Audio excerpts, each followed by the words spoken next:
In this video, we'll be embarking on a Terraria challenge I've wanted to do ever since 1.3, completing Terraria using nothing but yo-yos. And as you can imagine, when trying to take on the underworld's guardian and celestial beings with a child's toy, oftentimes I found myself wanting to pull out my draw wall and throw it at my computer screen. But now comes the burning question: can you beat Terraria Master Mode using only yo-yos? Well, luckily for you, all you have to do is sit there and watch as I go through an emotional roller coaster with every death I have to any of the bosses I will be killing. Anyways, hello everyone, my name is IshixRhea.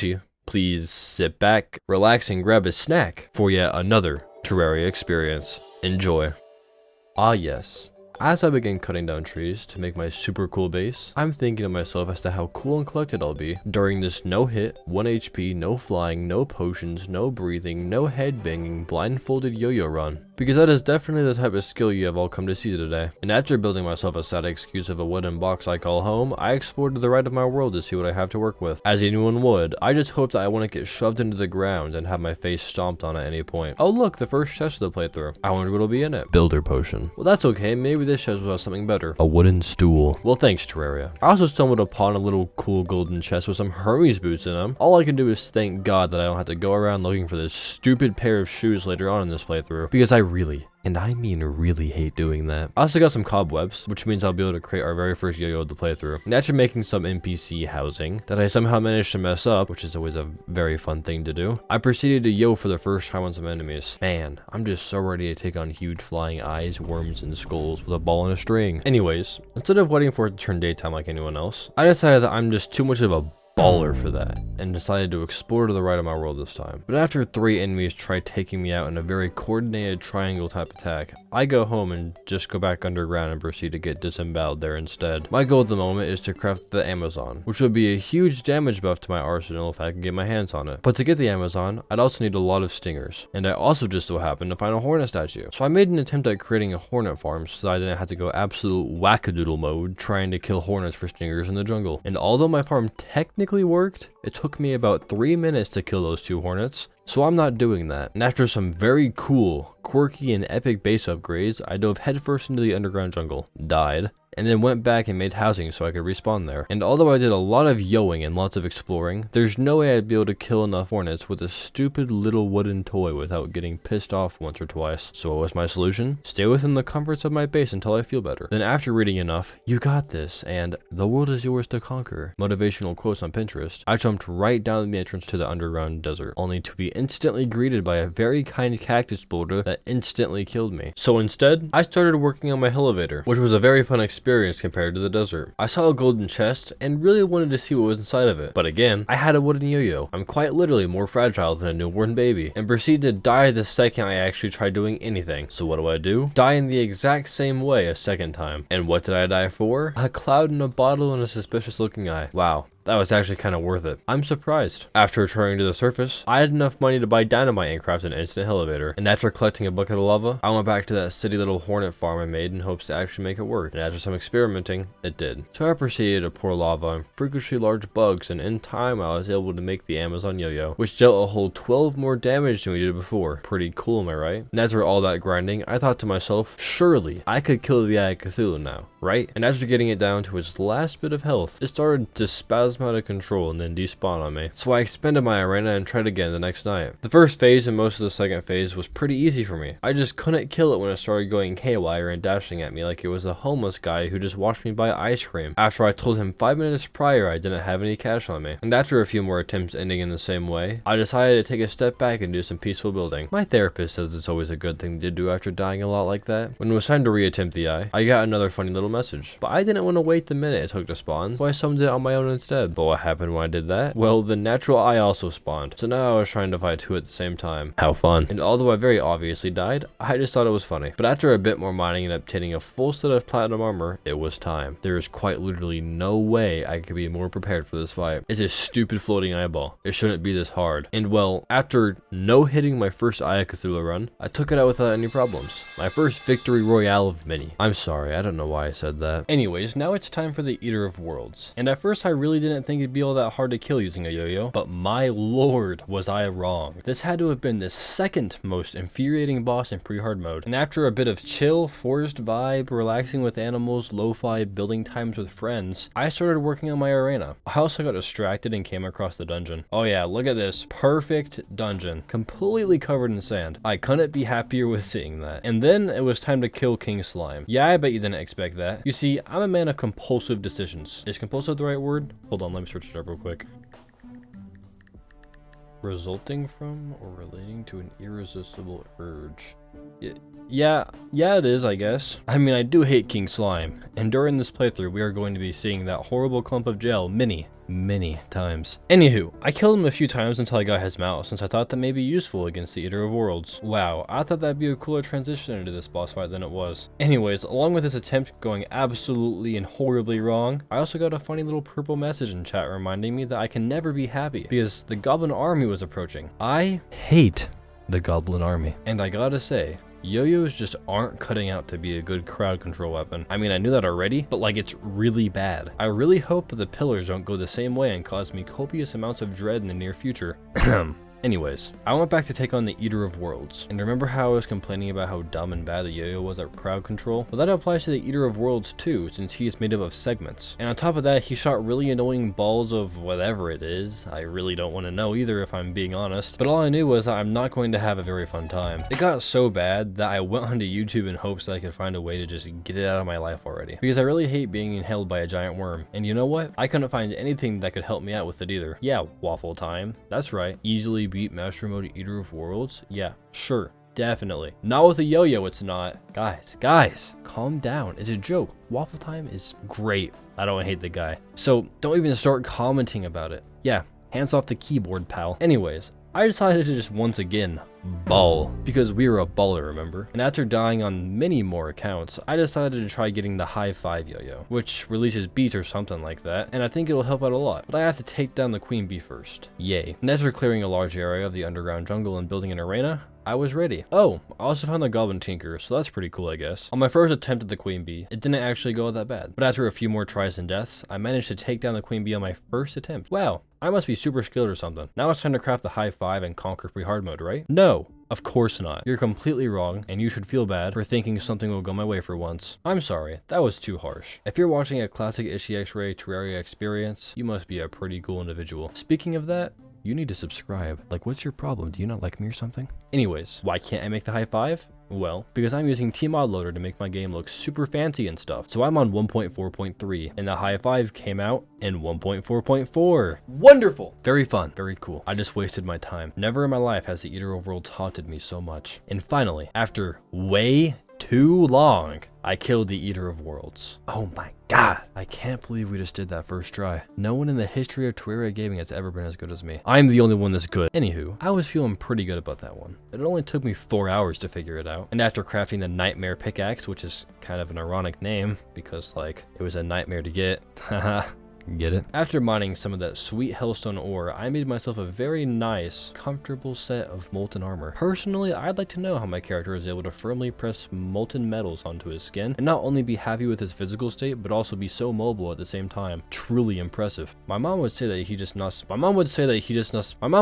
probably just not on his My mom would say that he just must not be on his phone all the time. Oh my god. I did it. I mean, very clearly that has to be the only way you could be that powerful. Look at that. I've been playing footage of me building my Skeletron arena just so I can make a very smooth transition. Yeah, we fight in Skeletron now. 1v1 if you will. The Brawl of the Century. God, I love fighting Skeletron. It's such a fun fight. I managed to take out both of his hands very easily too. And right after defeating Skeletron, first try mind you, I launched myself right into the dungeon to collect all that yummy loot. All I needed was a Cobalt Shield and the Veiler. But by the time I finally got the Veiler, I had almost collected every other possible thing that I could get in the dungeon. I mean, come on. The Chippy's couch was really cool though, so I'm not complaining. The funny thing was that right after I got the Veiler yo-yo, I decided that I just didn't really feel like using it. So I just went to the the underworld and killed the king slimes a couple times until I got the final yo-yo available in pre-hard mode, known as the Cascade. In the span of 10 minutes, my damage has gone from 18 all the way up to 38. I was feeling unstoppable, I gotta say. All that was left until I entered the infamous hard mode was the Wall of Flesh. And my lord, I did not expect this to be one of the worst bosses in my entire existence to kill with a yo-yo. Yeah, you see the hungry in front of the Wall of Flesh? Well, I can't really get to the actual boss without being bitten and torn in half by the hungry. I am so excited. I quickly developed a strategy of killing the hungry, and then when I had an opening to just yellow it and run right into the Wall of Flesh, hoping to dish out some good damage until too many of the hungry respawned. And after a few more funny deaths where I was just so close to killing it, I took it down. I'm never doing that again. Now that we're in hard mode, there's no time to waste because we gotta go on the most fun ore mining experience in Terraria, where I'll get completely humbled and tossed around by absolutely anything and everything. So after smashing some altars and mining a bit of ore, I went to get our first hard mode yo-yo. At first I tried getting the Amrock, which I could get from any enemy in the snow biome, but after randomly deciding to summon the Frost Legion, you know, just for funsies, I guess, I went to the underworld to try my luck getting the Hellfire instead, which was just the hell version of the Amrock. And after getting it, sadly I had to go back and face the Frost Legion too. I really don't know why I decided to summon it. The Frost Legion is boring, but also really annoying to take out in early hard mode. That's 10 minutes I'm never getting back. And after that, I also got the Amrock from the snow biome. Then after going through this super stupid process of mining those new quirky hard mode ores, I was all beefed up and ready for anything. Of course though, I had to take a small break and just build for a while, because I hate grinding like that. But once night fell, I had the very interesting and fun idea to just summon the Destroyer. That didn't go well in the slightest. What was I missing? Oh yeah, wings! How could I forget? I always loved trying to hunt down wyverns in early hard mode. For some reason I thought I needed 50 souls of light for a pair of wings, so I spent a little too much time doing this. I even built this weird dog platypus duck thing while I waited for the wyverns to spawn. I decided to name him Gerald, but let me know if you have a better name for him, because mine's kinda bad. As cool as Gerald is, I couldn't help but think how annoyed I'm going to be when it gets in my way during the Moonlord fight. But I had a plan for that known as let future me deal with it. Yeah. Oh, and pirates invaded. But again, invasions are the worst thing in the world with yo-yos, so we're not even going to talk about it. I also crafted demon wings, which was pretty cool, I think. Oh yeah, look at that, surprise boss fight time. Yeah, that's right, I built a little funny cheese box to hide the Destroyer in, because when you were trying to kill a large mechanical worm capable of ending your life in 3 seconds with a yo-yo that's just a little bit cold, it'll really drive you to insanity. And although it didn't do too much damage to me, I didn't do too much damage to it either, so it despawned right before the end of the night. Fun. But after farming for the yo-yo bag, which is something I cannot be bothered to explain, I managed to take down the Destroyer. Then I got the Yoletsu yo-yo from the jungle, which was a huge boost to our damage. I made myself some super cool hollowed armor and took on the nightmare fuel that is Skeletron Prime. And it was going super well up until it turned to day and decided to just completely annihilate me. The next night though ended with Skeletron being absolutely owned, which was to be expected. I mean, it's me of course. I'm literally the best Terraria player in the world. I know I may sound very listy right now, but I summoned the twins right after killing Skeletron Prime. The twins had to have been the most annoying of the mechanical bosses, not because the yo-yos made it hard, but I think it was a skill issue thing. But you didn't hear that from me. I kept dying to Spasmatism's dashing attacks in the second phase, but since I'm just the best and my ability to adapt is unmatched, I managed to take out the twins at the start of the next night. Now that's what I call a victory a dub. It's a dub. I'm not making that same joke twice. Honestly, trying to yell the mechanical bosses was just not fun. And what's my reward for going through all that? Well, the pickaxe axe. Yes, a pickaxe axe. I mean, it's kind of cool, I guess. You get to like mine these new green rocks with it and like chop down trees at the same time. That's pretty cool. If you don't know, the start of hard mode is always my most hated part of hard mode, and I think it's the most boring thing ever, so I'm happy to not be there anymore. In fact, while writing this script, I'm sitting here thinking, wow, this sounds super boring, I hate this part. But like, at least we're out of it now, right? And to celebrate, I get to instead give you entertainment by going into the hard mode jungle. But by abusing King Slime to its limits, it wasn't actually all too bad to get my arena set up, because pretty much no enemies spawned while I was building it. I still hate King Slime though. Once I was done, I got up from my computer and sat there AFK while I waited for life fruits and Plantera bulbs to spawn. Finally, a well-needed break. Plantera jump scare! I love Plantera. Wait, let me rephrase that. Plantera is a really fun boss to fight, and yo-yos at this point was like amazing against her too. Plantera failed to even get me down to half health during her fight, and I instantly crushed her in any dream she may have had at making it someday and whatever she was wanting to do. Who knows, maybe she wanted to be like the next Taylor Swift. Nope, not happening. The next yo-yo I wanted was the Kraken, which would drop from any post-Plantera dungeon enemy. You know, I'm really curious as to why the skeletons in the dungeon decided to just go military ghost mode after I kill Plantera. Like, please, someone tell me how Plantera is associated with the dungeon enemies. I do not understand. After collecting myself the yo-yo, with arguably the coolest name in the game, I broke into the home of the lizard people. They weren't very welcoming either. Like, who says, "What are you doing in my house?" Or, "Who are you and why are you here?" to guess. That's just rude. But honestly, I just face tanked my way through the temple and I felt like I was unstoppable. The Kraken just melted through everything it touched. And very soon after I entered, I had already made it to Golem's room. I mean, I consider it to be more of a chamber, but everyone else called it his room, and I just want to fit in. So yeah, after setting up a very simple arena and flattening out the bottom part, I summoned Golem. At this point into the game, playing with yo-yos is just amazing. I think we could finally consider myself a yo-yo master, because my ability to yo is just beyond anyone's control. At this point, all I know is yoing and nothing else. And I yoed the Incan god Golem back into the walls of the temple, or wherever it is he comes out when you summon him. I also decided it'd be funny to just kill him a couple more times, I guess, so I did that. And after getting back home, I crafted a very cool set of beetle armor. So now, I might as well just be an unmovable tank that has the ability to take out an army with a yo-yo. Usually I'd go right to the cultist, but not this time. You see, there's still one more yo-yo I'm able to get before I fight Moonlord, the Eye of Cthulhu. Kind of a funny name for a yo-yo, but whatever. Once morning came around, I summoned the solar eclipse because the yo-yo drops from the Mothron. Thanks to the great Terraria RNG god, the Mothron decided to drop it on its very first spawn, so that's pretty cool. I'll just sit in this box until it's morning now too. I hate the solar eclipse and I could care less if it got removed from the game entirely. That's a joke. I just die a lot during it. Once the eclipse ended, I went truffle worm hunting because it's time to take down the Duke Fishron, which is a boss I usually neglect, but I want his mount for the Moonlord fight. Before heading over to the ocean to set up my arena, I decided to do a little bit of renovations to my home. You know, just to make it look a little bit better before I never see it again because we're almost done with the game. But then I set up an arena and proceeded to summon the Pumpkin Moon. Plot twist. This was yet another impulsive decision that I decided to do because I also like the Witch's Brew mount, but I didn't get it the entire night, which was very unfortunate. But that's okay. Things never go my way anyways. But also, like, listen to the sign I built out of spooky wood. That's like a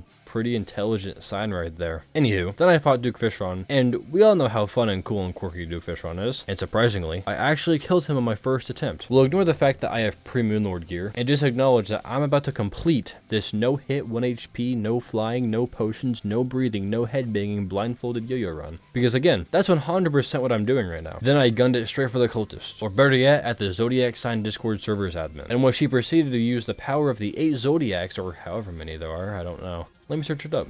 Oh, 12 zodiac signs. He used the power of the 12 zodiacs, but because I'm the ultimate yo-yo master, I took down the cultist easily. But there's no time to kick our feet back and enjoy victory for even a second, because the 4 celestial pillars are invading, and their main goal is to drive me to the edge of sanity and get me to break my monitor. This was the worst part of the challenge, if I'm being honest. The yo-yo just isn't a good crowd control weapon. In fact, it's horrible as a crowd control weapon. It took me 2 hours to take down all the pillars, and on many occasions, I just decided to take a little step back from my monitor and went to touch grass. You know what? I want to show you something really quick. I drew these super amazing pictures of the pillars just for this video. Why? I don't know. I guess I thought I'd be a little bit funny. So, the pillars, right? The Stardust pillar was probably one of the easiest to take out, since it was pretty much just those floating ball thingies, and there are so many of them everywhere, it wasn't a problem. Did it still take forever? Yes. Yes, it did. And in my opinion, I don't think my picture of the pillar was that bad. Well, sure, it kind of looks like a triangle, but whatever. Then there was the solar pillar. Was this the worst thing that I experienced the entire playthrough? Yes. Yes, it was. I probably died after only killing like 3 enemies on average, and the entire time I was in agony trying to take care of them. It was horrible. I could never wish it upon my worst enemy. And after clearing up the copious numbers of graves sitting around, I took a long break at my base. Yeah, it was not good, but for some reason I still spent the most time trying to draw the pillar as good as possible. Whatever. Next up was the vortex pillar. This was an interesting one for sure. 70% of the time I would respawn, kill a few, and then instantly die to the hundreds of alien queens that had spawned. Was it technically my fault? Yes, but it was kind of funny to see because I've never had that happen to me before. They just swarmed me and tore me into tiny fine bits of pixelated flesh. Very fun. And as far as the picture of this pillar goes, I think it's just downright bad looking. Like, what is that? Finally, there was the nebula pillar. Honestly, this was the most normal pillar, other than the fact that I could only ever kill one enemy at a time and I died a lot, it was probably one of the more forgiving pillars because it didn't take me too long to kill. Although the picture has to be the worst thing I've ever drawn ever since kindergarten because, like, look at it. How in any way does that even resemble the Nebula pillar? And with that, finally, the pillars were down, and all that stood in our way was the Moon Lord. I honestly didn't think the Moon Lord would be all that bad, but